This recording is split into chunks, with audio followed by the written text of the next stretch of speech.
લાખણી તાલુકાના જસરા ગામમાં થયેલા ડબલ મર્ડર અને લૂંટના કેસમાં પોલીસે 4 આરોપીઓની ધરપકડ કરી છે। આ ચકચારી કેસમાં વૃદ્ધ દંપતી વરદાજી મોતીજી પટેલ અને તેમના પત્ની હોસીબેન પટેલની હત્યા કરવામાં આવી હતી, જે એસએમસી પીઆઈના માતા-પિતા હતા। ત્યારે આ મામલે ચોંકાવનારો ખુલાસો થયો છે। પાડોશમાં જ રહેતો શખ્સ બ્લેક મેજિકનો જાણકાર હતો અને તેના મનમાં એવી અંધશ્રદ્ધા હતી કે આવા વ્યક્તિને મારીને દાગીના લાવવામાં આવે તો વધુ ધન પ્રાપ્તિ થાય છે, જેથી તેણે તેના પિતા અને અન્ય 2 લોકો સાથે મળીને સમગ્ર ઘટનાને અંજામ આપ્યો। ગત 15 જૂન 2025ની રાત્રે 8 વાગ્યાની 16 જૂનની સવાર સુધીમાં અજાણ્યા શખ્સોએ દંપતીના ખેતરમાં આવેલ મકાનમાં પ્રવેશ કર્યો હતો અને આરોપીઓએ મુખ્ય દરવાજાને તાળું તોડી વૃદ્ધ દંપતી પર તીક્ષ્ણ હથિયારો વડે હુમલો કર્યો હતો। હુમલા બાદ હોસીબેનના શરીર પરથી 2,50,000ની કિંમતના દાગીનાને લૂંટ કરી ફરાર થઈ ગયા હતા આરોપીઓ।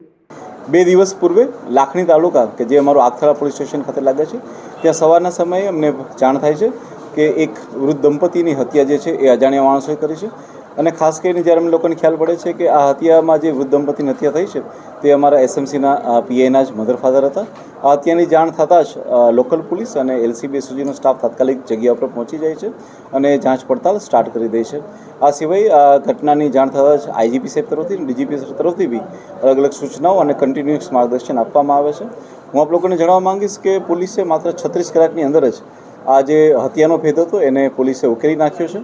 આ હત્યાની જ્યારે પોલીસને જાણ થાય છે એ વખતે જ અમે લોકો આની ગંભીરતાને લઈ અને અલગ અલગ 112 પોલીસની કુલ 8 જેટલી ટીમો બનાવવામાં આવેલી હતી। આ જે કેસ હતો એ અમારા બનાસકાંઠા પોલીસ માટે એક સૌથી મોટી એક ચેલેન્જ સમાન કેસ હતો કે જેની અંદર જે છે એ ટેકનિકલ ડિટેલ્સ એટલી બધી હતી નહીં, ટેકનિકલ મદદ મળી નહીં રહી હતી, છતાં પણ પોલીસે ઘણી બધી આ 8 ટીમોની મદદથી પોલીસે માત્ર 36 કલાકમાં હત્યાનો ભેદ ઉકેલ્યો છે। જો આપણે ટીમની વાત કરવામાં આવે તો અલગ અલગ ટીમોની જે રચના થઈ હતી તેમાં અનેક ટીમોને બનાસકાંઠા પોલીસ દ્વારા મધ્યપ્રદેશ અને રાજસ્થાનની એવી ગેંગ કે જે આ રીતના વૃદ્ધ દંપતીઓના કે બીજા વ્યક્તિના હાથને પગ કાપીને હત્યા કરીને લૂંટ ચલાવતી હોય છે, આવી તમામ ગેંગોની ઉપર નજર રાખવા માટે અને તે લોકો આમાં સામેલ છે કે તે માટે મોકલવામાં આવ્યા। કેટલીક જે પોલીસની જે ટીમ હતી તે લોકોને દાહોદ અને ગોધરા સાઈડ પણ મોકલવામાં આવ્યા, જેથી કરીને ત્યાંની પણ એમઓ ભેગી આવે। આ સિવાય એ જે ગામ છે તેની આસપાસમાં 7 જેટલી ટીમો જે છે એ એવી રીતના વર્ક કરી રહી હતી કે જે લોકો ફોટોવોલ્ટિક સેલના સોલાર સેલ છે તેના માટેના 187 મજૂરો આવેલા હતા। આવા 187 મજૂરોનું ઇન્ટ્રોગેશન કરવામાં આવ્યું। કુલ થઈને આ 112 પોલીસ દ્વારા 36 કલાકની અંદર 350થી વધારે લોકોનું ઇન્ટ્રોગેશન કરવામાં આવ્યું। સાયબરની ટીમ દ્વારા કન્ટિન્યુઅસ ત્યાં ટાવર ડમ્પ અને ટેકનિકલ એનાલિસિસ કરવામાં આવ્યું। એક ટીમ દ્વારા કન્ટિન્યુઅસ જે છે તેને સીસીટીવીના નિગરાની ઉપર રાખવામાં આવી। પોલીસે કોઈપણ જાતના ટેકનિકલની મદદ ના હોવા છતાં આ જે લોકો છે એ નજદીકના જ લોકો હોય તેવું અનુમાન કરી ડોગ સ્ક્વોડની મદદથી જે છે એ 4 આરોપીને હાલમાં હસ્તગત કરેલા છે। જે 4 આરોપી છે તેમના નામ જે છે એ કન્ટિન્યુઅસ આ રીતના છે। જે આરોપીના નામ છે તે અનુક્રમે સુરેશભાઈ સામળભાઈ પટેલ, ઉમાભાઈ ચેલાજી પટેલ તથા દિલીપજી મફાજી ઠાકોર, આ 4 જે આરોપી છે તેમને પોલીસ દ્વારા હસ્તગત કરી લેવામાં આવ્યો છે। અને આમનો જે મુખ્ય મોટિવ જે સામે આવેલો છે તે આ પ્રકારે છે કે જે મુખ્ય સૂત્રધાર છે સુરેશ, તે બ્લેક મેજિકના જાણકાર છે અને બ્લેક મેજિકના જાણકાર હોવાથી તેમનામાં એવી અંધશ્રદ્ધા છે કે જો કોઈ પણ આવા વ્યક્તિના દાગીના જો એમને મારીને લઈ આવવામાં આવે તો તેના મદદથી ઓર વધારે ધન પ્રાપ્ત થઈ શકે છે। આ બ્લેક માન્યતાને તે પોતાના શરીરે રાખી અને આ ઘટનાને અંજામ આપે છે। સાથે સાથે પોતાના પિતાને અને પોતાના મામાને સાથ કરે છે અને રાત્રિના સમયમાં કોઈને અવાજ ના આવે તેટલા માટે થઈને એક ટ્રેક્ટર પણ ચાલુ રાખે છે।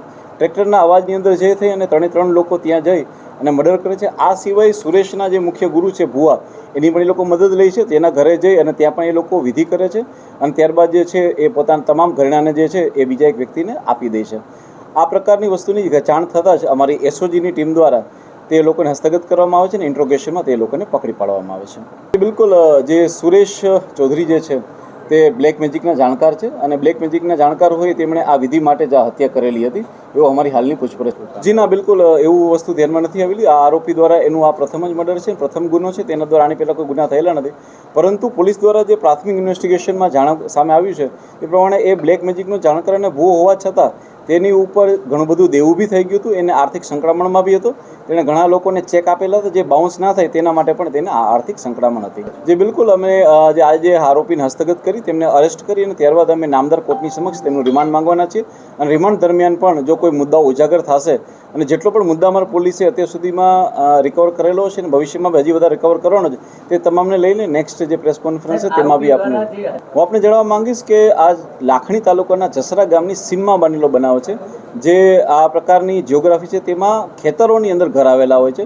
તેમના ઘરની આસપાસમાં બીજું કોઈ ઘર નથી, દરેક અલગ અલગ ખેતરની અંદર ઘર આવેલા છે. અને સાથે સાથે છતાં પણ કોઈ અવાજ ન થાય તેના માટે થઈ અને પ્રી પ્લાન મુજબ આરોપીએ જે છે એ ટ્રેક્ટરને ચાલુ રાખેલું હતું. ટ્રેક્ટરના અવાજમાં જે છે આ હત્યા જે દટાય છે એ માટેનો એમનો પૂરતો પ્રયત્ન. જો હું આપણે જણાવું કે આ લૂંટ તો છે જ, કે જેમાં એ લોકોએ દંપતીની હત્યા કરી અને તેમના ઘરેણાં લીધા છે. તે લોકોએ જે તિજોરી તોડવાનો બી પ્રયત્ન કર્યો અને તિજોરીમાંથી પણ હાથમાં પહેરવાના કડલા જે છે એ લોકોએ તેની પણ ચોરી કરેલી છે અને લૂંટ કરેલી છે. પરંતુ સાથે સાથે આ બનાવ જે છે એ બ્લેક મેજિકને લગતો બી છે, જેમાં બ્લેક મેજિક માટે એ લોકોએ આ કરેલું છે અને બ્લેક મેજિકની મદદથી ઓર વધારે એ લોકો પૈસા કમાઈ શકે એ પ્રકારનું એમનું મોટિવ હતું. આ જે જો તમે ઘર જોવા જાઓ તો જે આરોપીઓ છે એમની નજદીકમાં જો કોઈ સૌથી નજદીકનું ઘર હોય તો એ આ ઘર હતું. અને બીજું કે આ દંપતી જે છે એ એકલા રહેતા હતા અને તેમની જે દીકરી હતી તેના લગ્ન જે છે જસ્ટ 15 દિવસ પહેલાં થયા હતા. એટલે આ લોકોની તરફથી એક એવી હતી માન્યતા કે કદાચ એમના ઘરમાં અને એમની પાસેથી ઓર વધારે સોનું કે ચાંદી મળી શકે છે. એક સવાલ લઈએ. એ લોકોએ પહેલાં ક્લેમ કરેલો હતો કે એમને અણબનાવ હતો, પરંતુ પોલીસ દ્વારા જે ડીપ ઇન્ટ્રોગેશન થયું છે તેની અંદર એમને વચ્ચે કોઈ અણબનાવ હતો ભૂતકાળમાં બી એવું સામે આવેલું નથી.